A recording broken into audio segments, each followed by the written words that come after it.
বিভিন্ন হালাল পণ্যের সাথে যদি একটিও হারাম পণ্য বিক্রি করা হয় তাহলে কি পুরো ব্যবসা হারাম হবে? যেমন মুদির দোকানে সিগারেটের ব্যবসা। প্রথম কথা, হালালের সাথে জেনে শুনে যদি একটাও হারাম পণ্য বিক্রি করেন পুরাটাই হারাম হয়ে যাবে।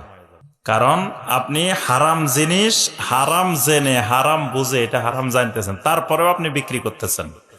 তার অর্থ হলো যে ওই হালালটার সাথে এটা মিক্স হয়ে যাচ্ছে। এটা তো দোকানের পণ্যই, এক দোকানের পণ্যই, এই জন্য পুরাটাই হারাম। এই জন্য এই কোনো হারাম জিনিস বিক্রি করা যাবে না। সেলুনের দোকান দিছেন, এখন আপনি চুল কাটেন, অসুবিধা নাই, হালাল। দাড়ি কাটা শুরু করছেন, এবার হারাম হয়ে গেছে।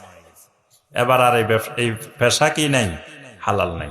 তো এরকম দোকান দিছেন, হালাল জিনিসগুলা বিক্রি করেন, হারাম জিনিস বিক্রি করেন। বিড়ি সিগারেট বিক্রি করিয়েন না, আরো যেগুলো যেগুলো হারাম আছে এগুলো বিক্রি করেন, তাহলে হালাল।